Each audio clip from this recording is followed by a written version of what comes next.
एक युवक अपने घर के सामने ब्रश कर रहा होता है, तभी अचानक उसके पड़ोस का रहने वाला युवक उसके घर के सामने तलवार लेकर के पहुंच जाता है, जहां पर अनुराग यादव नाम का एक युवक ब्रश कर रहा होता है। तभी उसके सर को धड़ से अलग कर दिया जाता है। आखिर वजह क्या थी जो इतनी बड़ी घटना को अंजाम दिया गया? इस पूरे मामले के तह तक हम जाएंगे और ये जानने का प्रयास करेंगे कि इस पूरे घटना के पीछे की आखिर असली वजह क्या है। एबीसी हिंदुस्तान और मैं हूं कुमार बबलू।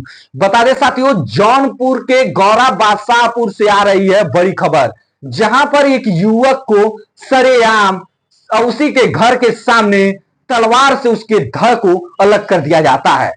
मैं बता दूं साथियों, गौरा बादशाहपुर थाने से एक गांव लगता है जिसका नाम है कमरुद्दीनपुर। कमरुद्दीन एक गांव है जहां पर एक परिवार और उसके पड़ोस से 40 सालों से लगभग जमीन विवाद को लेकर के मुकदमा चल रहा था। लेकिन बुधवार को सुबह ऐसी घटना देखने को मिली जिस घटना ने पूरे प्रदेश को ही नहीं पूरे देश को झकझोर कर रख दिया। आखिर इस घटना के पीछे की वजह क्या थी? क्या जमीनी विवाद ही उस युवक की हत्या की वजह है?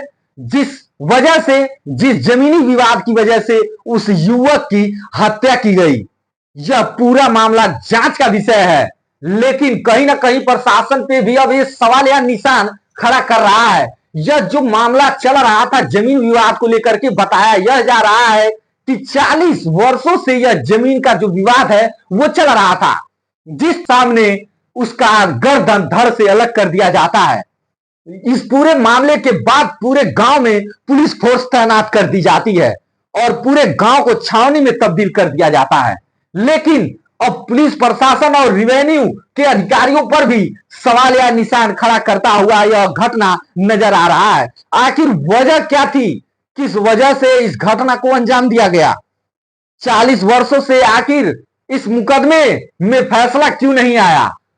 इस 40 साल के बीच इस मुकदमे को सुलझाया क्यों नहीं गया? क्या इस घटना का इंतजार कर रही थी प्रशासन, रेवेन्यू कोर्ट के अधिकारी?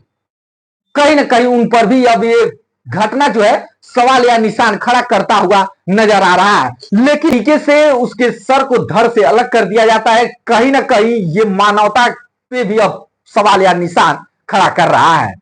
क्या मानवता मर गई है कि इतनी बड़ी घटनाओं को अंजाम दिया गया है? एक मां अपने बेटे के सर को किस तरह से लेकर के सड़क पर रो रही है। एक तरफ उस युवक का सर धड़ से अलग है और मां जो है उसके शव को लेकर के रो बिलख रही है, चीख रही है, चिल्ला रही है। उसके दर्द को कोई समझ नहीं पाएगा कि आखिर किस तरीके से इस पूरे घटना को अंजाम दिया जाता है। इस पूरे घटना में मिली जानकारी के अनुसार अभियुक्त अभी फरार है, जो हत्यारा है वो अभी फरार है। लेकिन उसके पिता को पुलिस कस्टडी में लेकर के इस पूरे मामले की छानबीन कर रही है। इस पूरे मामले के बारे में आपकी क्या प्रतिक्रिया है? जिस तरह से आए दिन ये घटनाएं देखने को मिल रही हैं, चाहे वो घटनाएं जौनपुर का हो, चाहे वो घटनाएं सीतापुर का हो, चाहे घटनाएं गोरखपुर का हो, चाहे घटनाएं चंदौली का हो, चाहे घटनाएं वाराणसी का हो, जिस तरीके से ये पूरे घटनाएं अंजाम दी जा रही हैं, क्राइम को बढ़ावा दिया जा रहा है, इस पूरे घटना के विषय में आपकी क्या प्रतिक्रिया है वो आप हमें कमेंट बॉक्स में कमेंट करके जरूर बताइएगा। बाकी देश दुनिया की तमाम खबरों के लिए आप हमारे चैनल के साथ बने रहें। चैनल पर नए हैं तो चैनल को भाई फॉलो जरूर कर लीजिएगा।